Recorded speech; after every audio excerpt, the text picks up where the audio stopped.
O Evangelho segundo João, capítulo 4. A mulher de Samaria.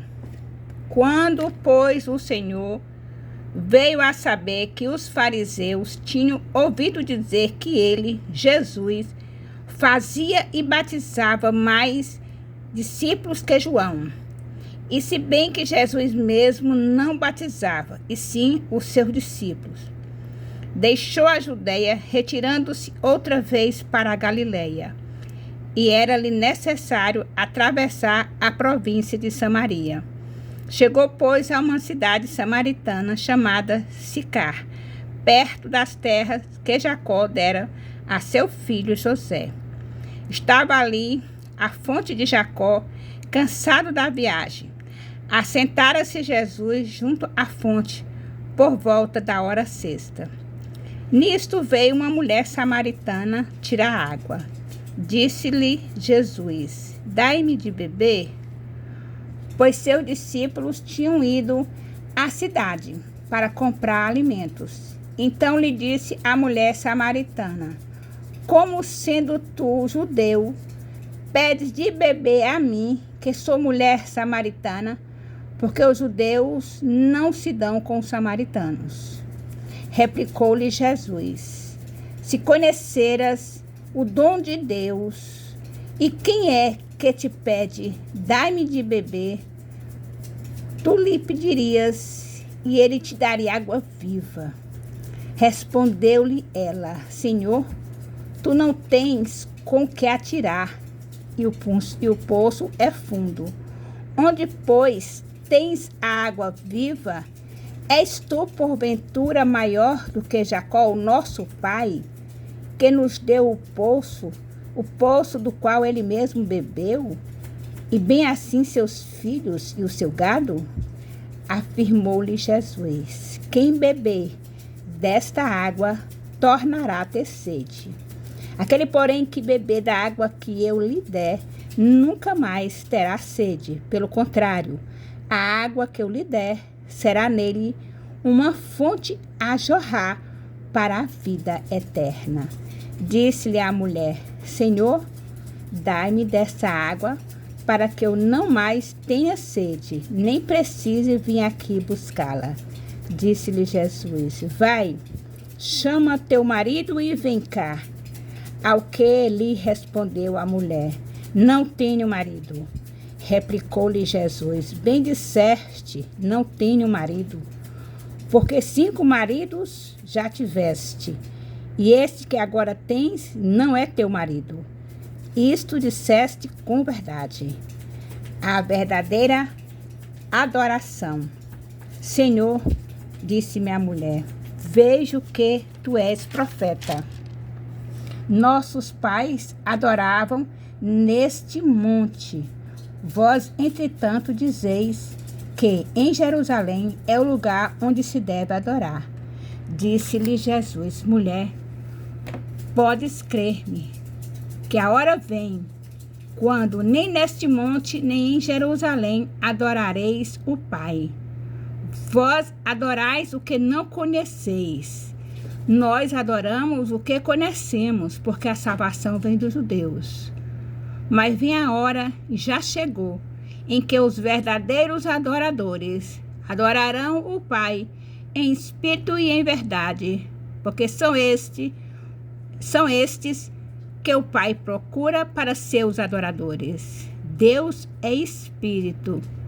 Importa que os seus adoradores o adorem em espírito e em verdade.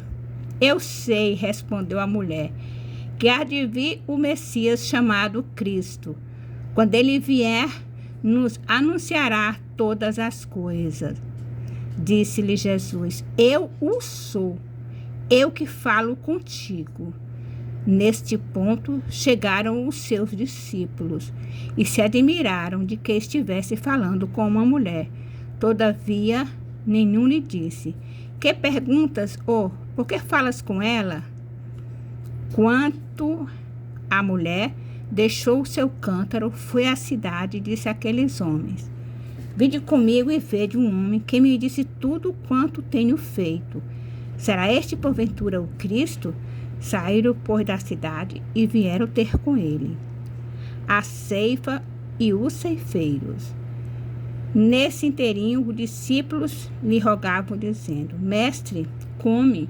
Mas ele lhes disse: Uma comida tenho para comer, que vós não conheceis. Diziam então os discípulos uns aos outros: Ter-lhe porventura alguém trazido o que comer? Disse-lhe Jesus: A minha comida consiste em fazer a vontade daquele que me enviou a realizar a sua obra. Não dizeis vós que ainda há 4 meses até a ceifa? Eu, porém, vos digo: erguei os olhos e vede os campos, pois já branqueiam para a ceifa. O ceifeiro recebe desde já a recompensa, entesoura o seu fruto para a vida eterna. E desastre se alegram tanto o semeador como o ceifeiro, pois no caso é verdadeiro o ditado: um é o semeador e outro é o ceifeiro. Eu vos enviei para ceifar o que não semeastes. Outros trabalharam e vós entrastes no seu trabalho. Muitos samaritanos creem em Jesus. Muitos samaritanos daquela cidade creram nele, em virtude do testemunho da mulher que anunciara: Ele me disse tudo quanto tenho feito. Vindo, pois, os samaritanos ter com Jesus, pediram-lhe que permanecesse com eles, e ficou ali 2 dias.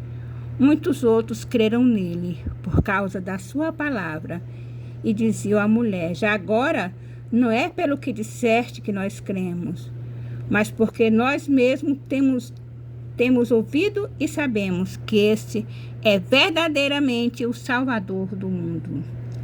Jesus volta à Galileia.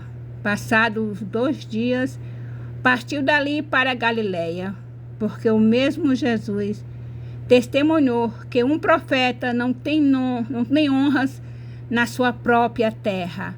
Assim, quando chegou à Galileia, os galileus os receberam, porque viram todas as coisas que ele fizera em Jerusalém, por ocasião da festa, a qual eles também tinham comparecido. A cura do filho de um oficial do rei. Dirigiu-se de novo a Caná da Galileia, onde da água fizera vinho. Ora, havia um oficial do rei, cujo filho estava doente em Cafarnaum. Tendo ouvido dizer que Jesus viera da Judeia para a Galileia, foi ter com ele e lhe rogou que descesse para curar seu filho, que estava à morte. Então Jesus lhe disse: Se porventura não virdes sinais e prodígios, de modo nenhum crereis. Rogo-lhe, oficial: Senhor, desce antes que meu filho morra. Rogou-lhe o oficial: Senhor, desce antes que meu filho morra. Vai, disse-lhe Jesus, teu filho vive. O homem creu na palavra de Jesus e partiu. Já ele descia, quando os seus servos lhe vieram ao encontro, anunciando-lhe que o filho vivia.